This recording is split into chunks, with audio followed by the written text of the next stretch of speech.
আল্লাহ রব্বুল আলামিন এক এক বুজুর্গের জেহেনে এক এক সময় এক এক কাজের ফিকির দিয়ে দেন। কাজের পদ্ধতি ভিন্ন হইতে পারে, কিন্তু সকলের কাজের উদ্দেশ্য একটাই, মানুষের কাছে দিন পৌঁছুক, মানুষ দিনের দিকে আসুক, মানুষ দিনদার হয়ে যাক, মানুষ আল্লাহ রব্বুল আলামিনের একত্ববাদকে গ্রহণ করুক। তো আঞ্জুমানে হেফাজত ইসলাম এই ধরনের একটা সংগঠন। তো আঞ্জুমানে হেফাজত ইসলাম শেখ লুৎফুর রহমান বেরনবী রহমতুল্লাহি আলাইহি আজ থেকে প্রায় ৭৭ বৎসর পূর্বে প্রতিষ্ঠা করছেন। এই সংগঠনের সাথে যারা জড়িত হবেন, এই সংগঠনকে যারা মহব্বত করবেন, তাদের কাজ হলো মানুষের কাছে দাওয়াত দেওয়া, তাদের কাজ হলো মানুষের কাছে আল্লাহর বড়াই বড়ত্বের আলোচনা করা, তাদের কাজ হলো মানুষের কাছে দিন নিয়ে আলোচনা করা। আমরা দেখি দুনিয়া নিয়ে আলোচনার অনেক মানুষ আছে, ব্যবসার দিকে দাওয়াত দেওয়ার মানুষের অভাব নাই, দুনিয়ার বিভিন্ন কাজকর্মের দিকে দাওয়াতের মানুষের অভাব নাই, কিন্তু দিনের দাওয়াত দেওয়ার দাঈ ইলাল্লাহর বড় অভাব। এজন্য আঞ্জুমানে হেফাজত ইসলাম প্রতিষ্ঠা করে গেছেন যেন প্রত্যেকটা মুমিন মুসলমান নারী পুরুষ দাঈ ইলাল্লাহ হতে পারে। এরা যেন আল্লাহর প্রতি ডাকনেওয়ালা হয়, এরা যেন আল্লাহর প্রতি আহ্বানকারী হয়, এরা যেন আল্লাহর দিনের দিকে এলানকারী হয়, এরা যেন উঠতে বসতে আল্লাহর আহকামের বিধানের, আল্লাহ রব্বুল আলামিন যে বিধান ফরজ করছেন এই বিধানের দাওয়াত যে মানুষের কাছে দেয়। নিজে পালন করব, মানুষকেও ডাকব।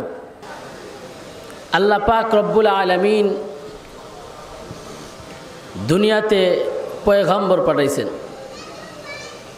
মানুষকে আল্লাহর দিকে দাওয়াত দেওয়ার জন্য, আল্লাহর একত্ববাদের কথা বলার জন্য, দুনিয়ার এই জমিনে আল্লাহ পাক রব্বুল আলামিনের দ্বীনকে কায়েম করার জন্য।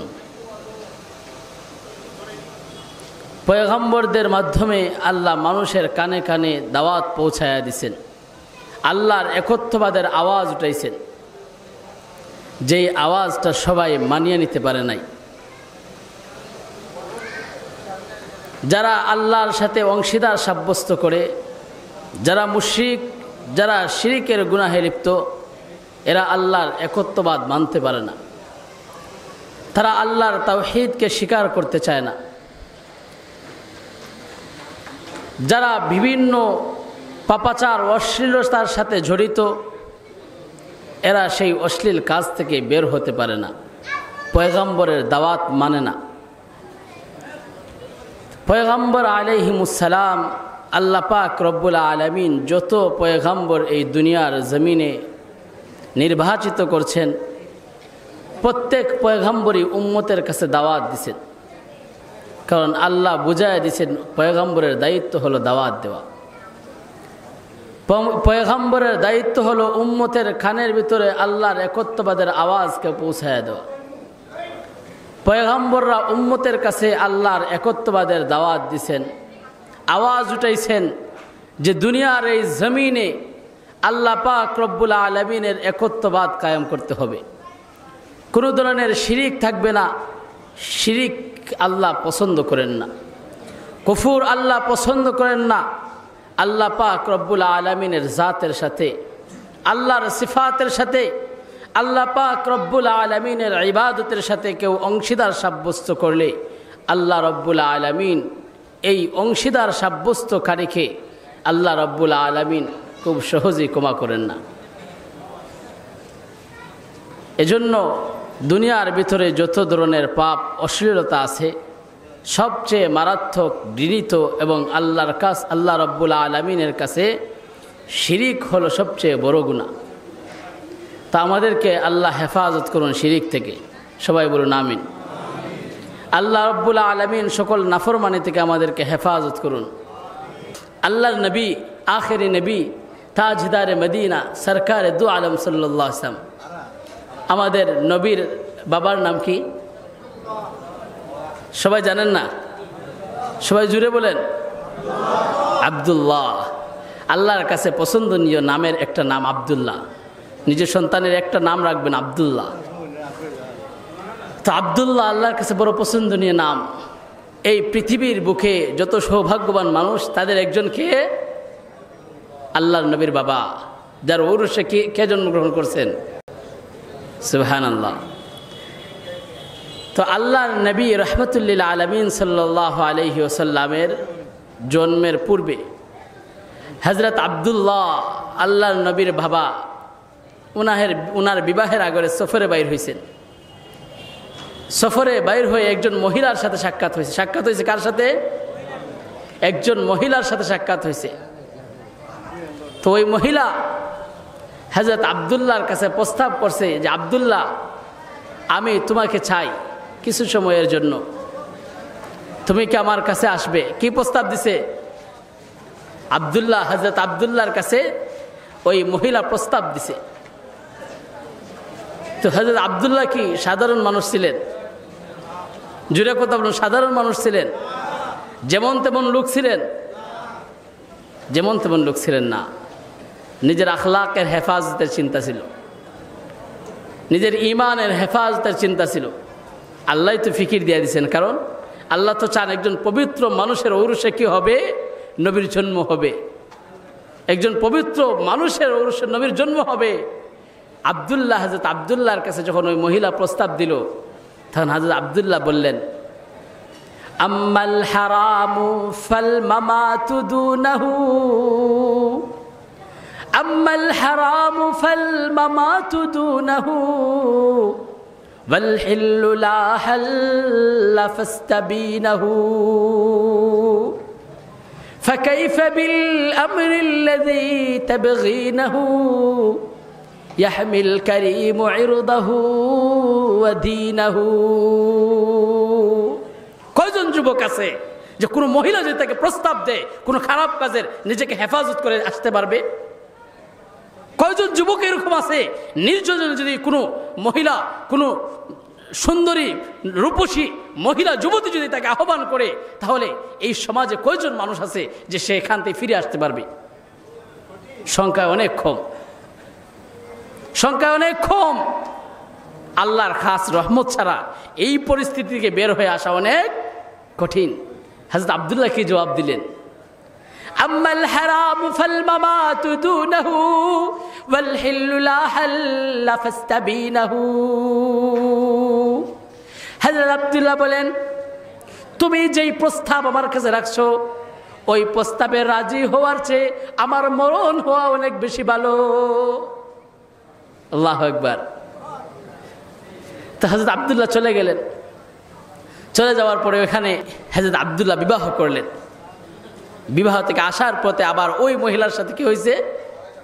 সাক্ষাৎ হয়েছে। ওই মহিলা হযরত আব্দুল্লাহকে আবার ডাকছে আর বলতেছে, হে আব্দুল্লাহ, শুনো, আমিও সাধারণ কোনো মহিলা না। তাওরাতের ইলম আমার কাছে আছে, আসমানি কিতাবের ইলম আমার কাছে আছে।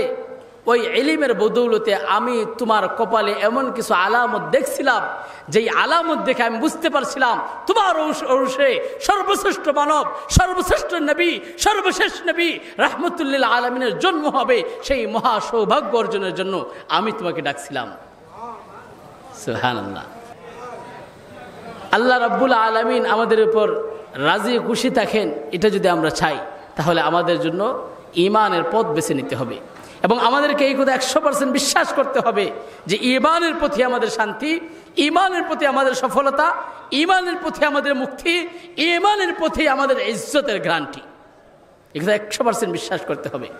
আজকে যেহেন না মানুষের মনে সন্দেহ তৈরি হয়, সন্দেহ তৈরি হয় না, সে ইসলামের পর্দা বিধান, এই ইসলামের যে বিধান, পর্দা বিধান, নারী পুরুষের জন্য আল্লাহ পর্দাকে ফরজ করছেন, এটাকে আল্লাহ করছেন না মুসলমানরা করছে? হুজুররা করছেন। কথা বলে, হুজুররা করছেন? এলাকার কোনো মাতব্বর করছে? কোন দেশের রাষ্ট্রপ্রধান করছে? তাহলে এই বিধানটা ফরজ করছেন কে? তো আল্লাহর ফরজকৃত বিধানকে যদি আপনি ঠাট্টা করেন, আপনি হটকারিতা করেন, আর আপনি আপনার জীবনের উন্নয়নের পথে বাধা মনে করেন, তাহলে আপনার ঈমান কতটুকু আছে? কতটুকু আছে আপনার ঈমান? আল্লাহ বিধান ফরজ করলেন, পর্দার বিধান, আপনি মনে করলেন যে এই পর্দা নারীর উন্নয়নের পথে বাধা। ফরজ করলেন তো আল্লাহ, তো আপনি যখন এটা মনে করলেন এই ফরজ বিধান নারীর উন্নয়নের পথে বাধা, তখন আপনার ঈমান কতটুকু আছে আপনি যাচাই বাছাই করে নিন।